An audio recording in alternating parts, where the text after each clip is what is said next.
ikaw ay mag-grocery, you don't need cash, you have your credit card. Mas safer nga daw, sabi nga, no? Mas ligtas ka, no?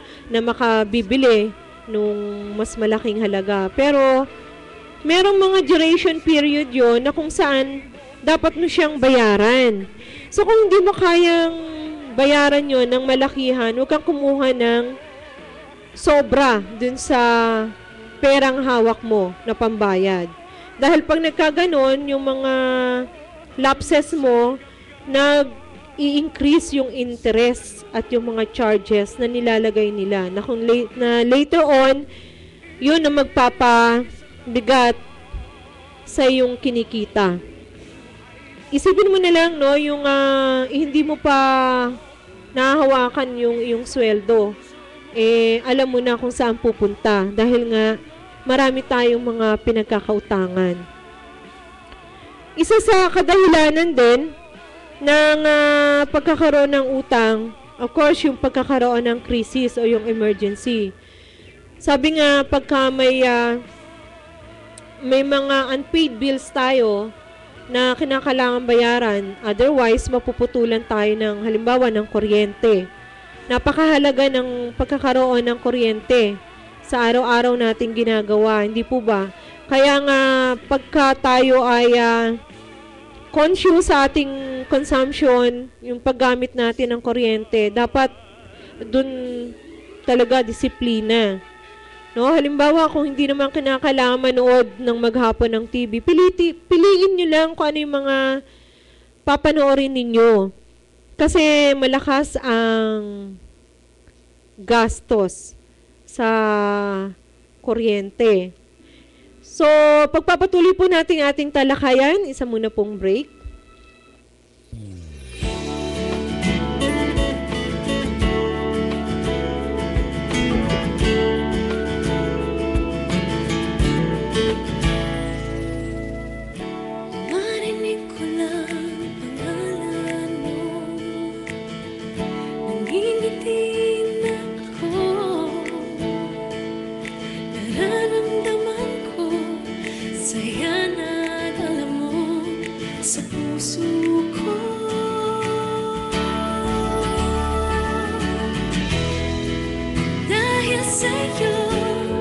Nagsikap ako,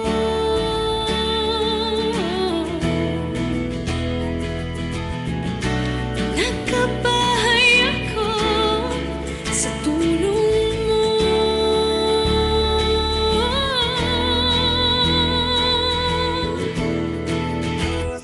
Love kita, pag-ibig ko, love kita. Pag-ibig ko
Bago na naman daw benepisyo ang PhilHealth para sa OFW na katulad ko simula April 1. We, hindi nga. Ito ang Primary Care Package o PCB1. Paano naman ang aming kooperatiba? Kabilang rin ba? Kung kayo ay kabilang sa organized group, kasali din kayo. Si Aling Guring na member ng sponsored program, kasali ba? Sinabi mo pa. Ano-ano naman ang mga serbisyo nakapaloob sa PCB1? Sus, napakarami. Urinalysis, konsultasyon, lipid profile at marami pang iba. At lahat yan, sagot ng PhilHealth dahil miyembro tayo. Naku, ba't di mo naman sinabi agad? Tayo na at dadaanan ko pa si Kumari para makasama. Para sa kumpletong detalye, tumawag sa 441-7442. My business was small, but one bank saw my potential. This used to be Idleland. Until one bank helped transform my business. I've worked here for many years now. But one bank was my link to home. I knew I was in good hands with the best bank. Leading the industry then, till now. No matter who we are, no matter where we are. You take care of our money as if it were yours. 50 fruitful years. And we've only just begun. You're in good hands. With Metro Bank.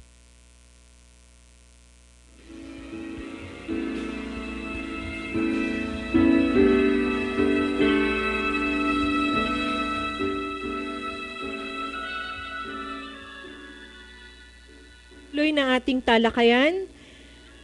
Kanina, napag-usapan natin sa unang bahagi ng programa yung mga kadahilanan nga ng bakit nagkakaroon ng kahirapan, no? Yung bakit malaki nga yung kita pero wala pa rin, no? Yung una nga, maling paggastos ng ating mga kinikita. Yung ating pagiging impulsive buyer, bumibili tayo ng mga bagay na hindi naman kinakailangan bilhin pa. They're not urgent, no? Hindi sila priority para paggastusan. At yung mga maling investment o yung mga negosyo na wala naman tayong gaanong kaalaman, napapasubo tayo, lalo na kung hindi mo kakilala yung pagbibigyan mo ng pagtitiwalang yon. Kaya nga, ulitin ko lang, ayon sa Biblia, sa Kawikaan 5 verses 10 to 11, sinabi nga ng ating Panginoon, ang yaman ay uubusin ng taong hindi kilala. No, mga pinagpaguran mo. Makikinabang ay iba. 'Di ba napakasaklap naman noon, ano?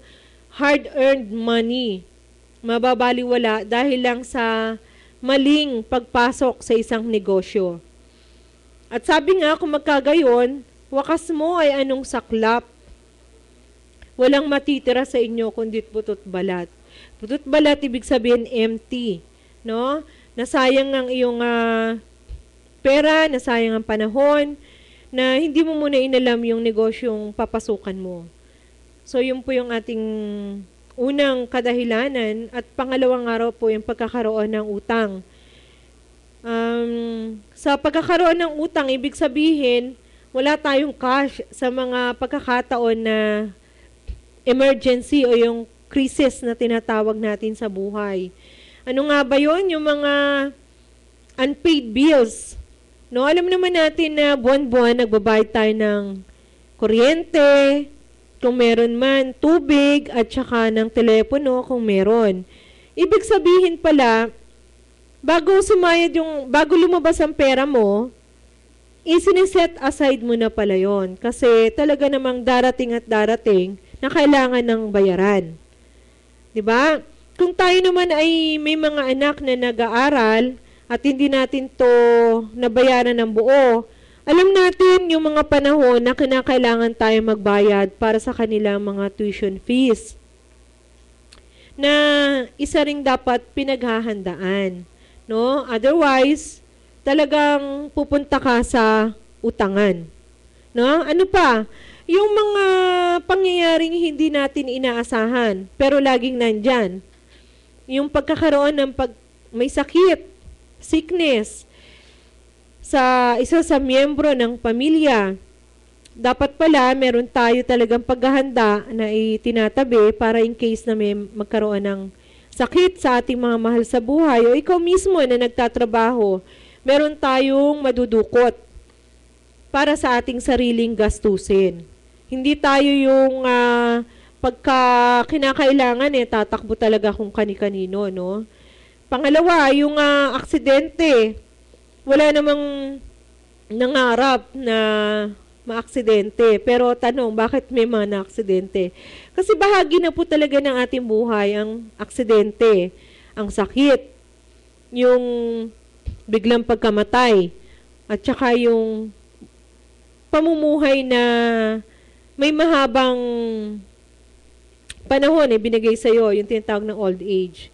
So, yun po yung mga pagpaplano na dapat ilalagay natin or aalamin natin mamaya sa ating pamamaraan.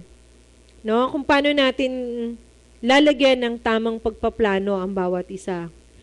So, sabi nga, during crisis or emergency sa ating buhay, ano ba ang madalas nating ginagawa? Yun po ay ang pagkakaroon ng utang. Na to the point na kapag wala ka ng pambayad, isa-isang lumalabas ang iyong mga pinagpagurang binili, no? Yung mga appliances natin. Well, wala namang masama kung talagang emergency, no?